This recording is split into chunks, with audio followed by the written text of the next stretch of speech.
नमस्कार, जय हिंद। कैसे हैं आप? आई होप अच्छे ही होंगे। और आपका एक बार फिर से स्वागत है लिटिल विद स्टडी में। जैसा कि आपको पता है, आज का टॉपिक है हिंदी का संधि विच्छेद, यानी हिंदी का संधि विच्छेद, इंग्लिश में ज्वाइनिंग बोलते हैं इसको। और इस ज्वाइनिंग को आज हम समझेंगे, संधि को हम समझेंगे। ये संधि क्या होता है? सबसे पहले अगर आप चैनल पर नए हैं तो चैनल को सब्सक्राइब कर दीजिए और इसको शेयर कर दीजिए, ठीक है। और अब हम करते हैं शुरुआत इसकी।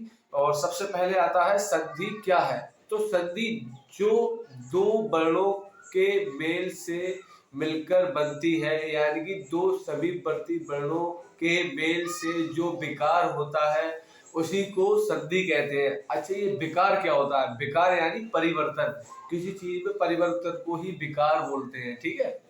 तो कि दो समीपवर्ती वर्णों के मेल से जो विकार यानी परिवर्तन होता है उसी को संधि कहते हैं। कैसे? पहले दो समीपवर्ती वर्ण कौन कौन से होते हैं? जैसे देव प्लस आलय, देव प्लस आलय, तो एक देव प्लस एक आलय, दो समीपवर्ती वर्णों का जब मेल हो जाता है तब बन जाता है देव आलय, यानी कि दोनों में परिवर्तन हो गया। इस तरीके से संधि के जो तरीके हैं वो दो समीपवर्ती वर्णों के मेल से ही बनकर तैयार होते हैं। तो अब जैसे आपने कभी पढ़ा होगा विद्यालय, तो विद्या प्लस आलय, विद्या प्लस आलय, विद्या और आलय दो वर्ण है और इनके मेल से क्या बन गया? विद्यालय। तो इस तरीके से हम संधि को देखते हैं। और संधि विच्छेद क्या होता है? ये तो संधि हो गई। संधि विच्छेद क्या होता है? तो संधि विच्छेद उसको कहते हैं जो दो वर्ण होते हैं उनको मूल अवस्था में ले आना ही संधि कहलाती है। जैसे विद्या प्लस आलय, दोनों को मिला के विद्यालय। और अगर विद्यालय को हम संधि विच्छेद करेंगे तो विद्या धन आलय, विद्या धन यानी प्लस आलय, क्या हो गया? विद्यालय। तो दो अलग अलग मूलवर्ती जो शब्द होते हैं उनको एक साथ जोड़ना संधि कहलाई जाती है और उनको अलग अलग हिस्सों में डिवाइड कर देना ही संधि विच्छेद कहलाया जाता है, ठीक है। आपको इतना समझ में आया होगा, आशा करता हूँ। अब आए जो संधि होती है उसके कितने भेद होते हैं। तो संधि के कितने भेद होते हैं? 3 भेद होते हैं। कौन कौन से? स्वर संधि, व्यंजन संधि, विसर्ग संधि। अब ये तीनों अलग अलग टाइप के कैसे होते हैं बताता हूँ। जैसे जो स्वर संधि होती है ना, स्वर संधि का मतलब यह होता है कि किसी भी वर्ण का आखिरी अक्षर और किसी भी दूसरे वर्ण का पहला अक्षर, दोनों को जो जब हम मिलाते हैं तो उस समय पे दोनों ही स्वर होना चाहिए, तब जो है हमारा स्वर संधि कहलाता है। जैसे हमने बोला देव प्लस आलय। अब देव यानी कि जो वाह है, वाह जो है व्यंजन है। और मैंने आपको पिछली वीडियो में बताया था जो व्यंजन है वो स्वरों की सहायता से बोला जाता है। तो हम बोलेंगे वाह, तो वाह में ऑटोमेटिक हमें आ दिखाई दे रहा है, वाह यानी आ। तो ये हो गया वाह का आ और आलय का आ। तो ये आ और ये आ मिलके बड़ा आ बन गया और बड़ा आ बनता है तो वो स्वर कहलाता है और इसी को हम स्वर संधि कहते हैं, ठीक है। जैसे एक उदाहरण मैं और बता देता हूँ। जैसे आप ले सकते हैं इसमें धर्मात्मा, तो धर्म प्लस आत्मा, दोनों को मिला के धर्मात्मा। तो धर्म मो के बाद आ का जो है स्वर निकलता ही निकलता है, तो आ वो हो गया। और आत्मा, आत्मा का भी आ हो गया, दोनों आ मिलके बड़ा आ बन गए। फिर क्या बन गया? धर्मात्मा। और बड़ा आ क्या होता है? स्वर। तो हमें पता चल गया कि स्वर संधि क्या होती है, ठीक है। अब आ जाए व्यंजन संधि में।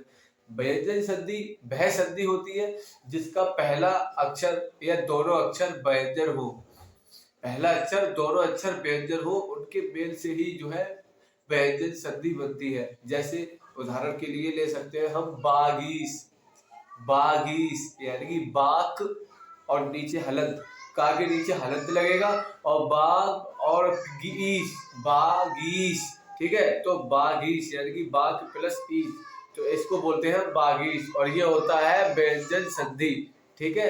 अब इसके बाद हमारा आता है विसर्ग संधि। ये विसर्ग संधि क्या होता है?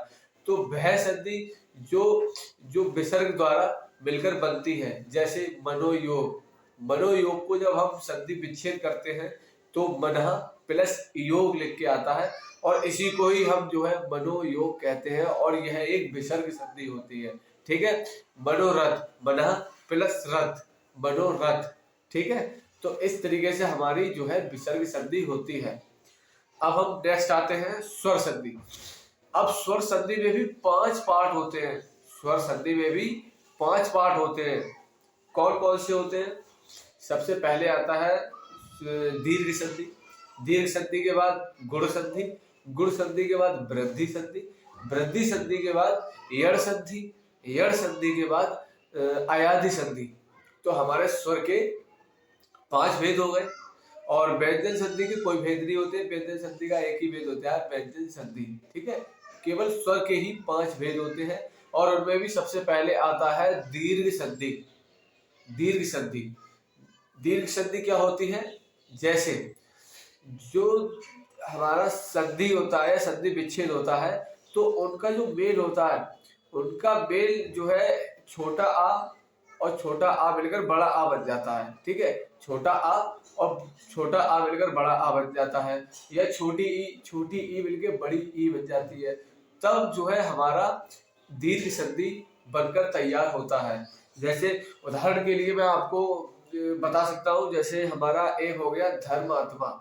धर्मात्मा यानी धर्म माँ में जो है छोटा आ निकल के आ रहा है, और आत्मा में बड़ा आ निकल के आ रहा है, तो छोटा आ और बड़ा आ मिलकर क्या बन गया? धर्मात्मा।